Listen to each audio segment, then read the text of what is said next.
여러분 안녕하십니까? 전주 볼리비아 대사 이종철입니다. 반갑습니다. 오늘도 한중남미협회에서 여러분들에게 중남미의 주요 뉴스를 요약 정리하여 전해드리도록 하겠습니다. 먼저 오늘은 오래간만에 쿠바 소식부터 전해드리도록 하겠습니다. 쿠바가 지난 4개월 만에 신종 코로나 바이러스 감염증 신규 확진 0건을 기록했습니다. 쿠바 공중보건부는 20일 지난 24시간 동안 2,914건의 코로나19 검체를 분석했으며 이 중 양성으로 나온 것은 한 건도 없다고 밝혔습니다. 누적 확진자는 전날과 같은 2,446명으로 유지되었습니다. 통계 사이트 월드오미터에 따르면 쿠바에 코로나19 신규 확진자가 나오지 않은 것은 지난 3월 21일 이후 4개월 만입니다. 인구 1,100만의 쿠바는 지난 18, 19일에도 한 명씩의 신규 확진자만 나왔습니다. 공산국가 쿠바는 전 세계 코로나19 확진자의 절반 이상이 몰린 미주 대륙에서도 드문 방역 모범 국가로 꼽힙니다.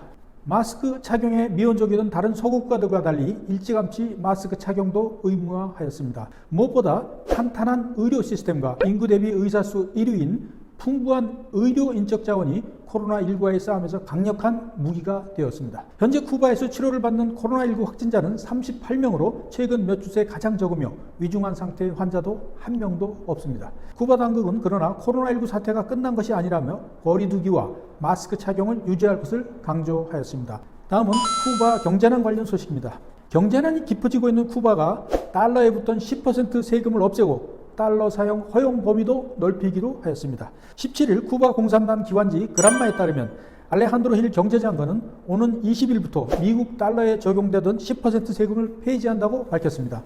그는 팬데믹이라는 이례적인 상황에서 미국의 경제 제재 강화에 따른 위기를 타개하기 위한 대책의 일환이라며 쿠바 안팎의 국민에게 모두 혜택이 갈 것이라고 말했습니다. 쿠바는 지난 2003년부터 미 달러를 예금하거나 환전할 때 10%를 공제해 왔습니다.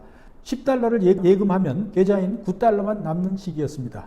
그러나 최근 경제난 심화로 돈줄이 더욱 마르자 국민의 달러 사용을 유도해 경제를 활성화하고 정부의 달러 보유를 늘리기 위해 세금을 없애는 것으로 풀이됩니다. 미국의 오랜 금수 조치와 동맹 베네수엘라의 몰락 등으로 경제적 어려움을 겪던 쿠바는 최근 신종 코로나 바이러스 감염증과 계속 수위가 높아지는 미국의 제재로 위기가 깊어지고 있습니다. 관광업 마비 등으로 달러가 끊기면서 물품 수입도 어려워져 쿠바의 생필품 부족도 심화되었습니다.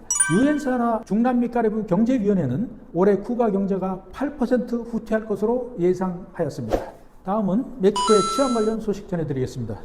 신종 코로나 바이러스 감염증으로 지구촌 곳곳이 멈춰버린 상황에서도 멕시코의 살인 사건은 멈추지 않고 있습니다. 알폰소 두라소 멕시코 치안 장관은 20일 상반기에 모두 17,493명이 피살되었다고 밝혔습니다. 인구 10만 명당 13.7명꼴입니다. 사상 최고치를 기록했던 지난해 상반기보다도 1% 이상 늘었습니다.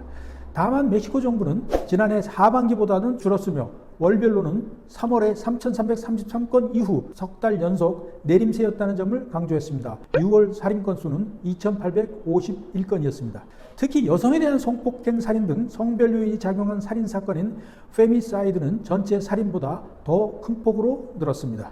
상반기 여성 사례로 분류되는 살인 사건은 모두 489건으로 지난해 같은 기간보다 9.2% 증가했습니다. 특히 6월에만 99명의 여성이 희생되었습니다. 멕시코를 비롯한 중남미 각국에서는 코로나19로 가족들이 집에 머무는 기간이 길어지면서 가정폭력 신고가 늘어나기도 하였습니다. 이날 두라소 장관은 범죄가 하루아침에 줄어들 것이라고 생각하지 않는다며 살인 증가가 오랜 사회적 과정의 사물이라면 이를 감소시키는데도 오랜 사회적 과정이 필요할 것이라고 말했습니다. 다만 상반기 멕시코에서 납치, 강도, 갈취 등 다른 범죄들은 코로나19의 영향으로 다소 줄어든 것으로 나타났습니다. 다음은 브라질 관련 소식입니다. 아마존 열대우림 지역에서 마리화나 불법 재배가 빠르게 확산하는 것으로 나타났습니다. 불법 재배를 통해 생산된 마리화나는 범죄 조직의 자금줄로 이용되는 것으로 알려졌습니다. 브라질 일간 에스타두지 상파울로는 연방경찰 보고서를 인용 일부 지역에 한정됐던 마리화나 불법 재배가 아마존 열대우림 지역에서 빠르게 확산하고 있다고 18일 보도했습니다. 과거 북동부 바이아주와 페르남부크주에 집중되었던 마리화나 불법 재배가 알라고아스주와 마라냥주, 파라주 등 인접지역으로 퍼지고 있다고 이 신문은 전했습니다. 연방경찰은 지난해부터 단속을 벌여 30여 개 도시에서 마리화나 불법 재배가 이루어지는 90여 개의 지점을 찾아내 불태우거나 밭을 갈아엎는 방법으로 폐기하였습니다. 이는 축구 경기장 18개의 맞먹는 넓이라고 연방경찰은 전했습니다. 브라질에서 마리화나 재배는 허용되지 않고 있습니다. 마리화나 불법 재배는 마약 밀매 행위로 간주해 최대 20년 징역형이 선고될 수 있습니다. 한편 유엔 등의 자료를 기준으로 브라질은 남미 지역 최대 마리화나 유통국가입니다. 브라질 당국은 인접국 파라과이에서 생산되는 마리화나의 80% 이상이 브라질에 유입되는 것으로 보고 있습니다. 파라과이는 멕시코에 이어 세계 2위의 마리화나 생산 국가입니다. 다음은 브라질 강요들 신종 코로나 바이러스 감염증 관련 소식입니다. 브라질 강요들 가운데 신종 코로나 바이러스 감염증 양성 반응이 잇따르고 있습니다. 오닉스 로렌조니 시민권부 장관은 20일 소셜미디어를 통해 코로나19 양성 반응을 받은 사실을 공개하고 자가격리에 들어갔습니다. 로렌조니 장관은 지난 16일 코로나19 증세를 나타내 다음 달 검사를 받았으며 이날 아침 양성 판정을 받았다고 밝혔습니다. 로렌조니 장관은 브라질에서 코로나19가 본격화한 이후에도 세계보건기구의 권고를 무시한 채 자이르 보소나루 대통령과 마찬가지로 공식 행사에 마스크를 쓰지 않은 채 참석하였습니다.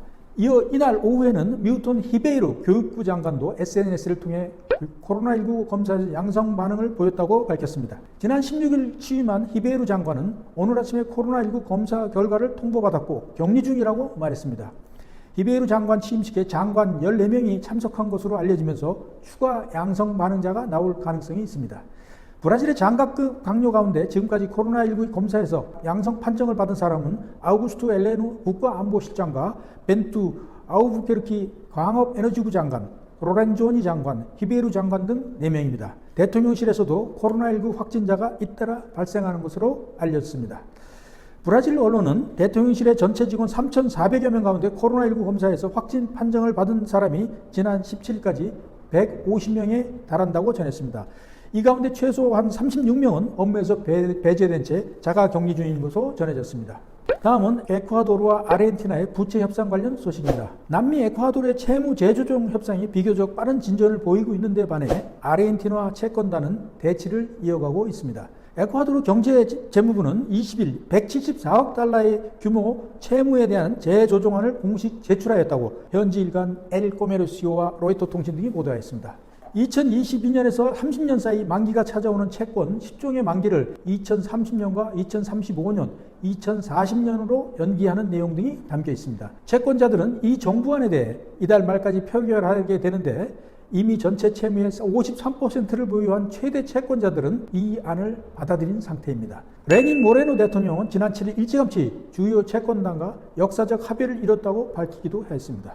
다만 나머지 채권단은 에콰도르 정부에 더 나은 안을 요구해왔다고 로이터는 전했습니다. 여전히 변수는 남았지만 비교적 빠르게 순항하는 에콰도르의 경우와는 달리 아르헨티나의 채무 재조정 협상은 쉽사리 진척되지 않고 있습니다. AFP 통신에 따르면 아르헨티나 채권단 3곳은 이날 알베르토 페르난데스 아르헨티나 정부의 조정안을 수용하지 않겠다고 밝혔습니다. 650억 달러 규모의 채무 조정을 추진 중인 아르헨티나 정부는 이전 조정안들을 채권단이 거부한 후 이달 초 개선된 최종안을 내놓은 바 있습니다. 이날 채권단 3곳은 정부 최종안에 대해 채권단이 수용할 수 있는 수준에 못 미친다며 역제안을 내놓았습니다. 블룸버그 통신은 최근 에콰도르의 신속한 협상 과정과 아르헨티나의 거듭되는 교착 상태를 비교하며 지금까지는 에콰도르가 더 성공적인 것 같다고 말했습니다. 블룸버그는 에콰도르의 부채 규모가 상대적으로 작기도 하지만 내년 임기 종료를 앞두고 연임 도전도 안 하는 모레노 대통령이 빨리 합의해서 잃을 게 거의 없기 때문이라고 분석하기도 하였습니다. 이상 중남미 관련 소식 전해드렸습니다.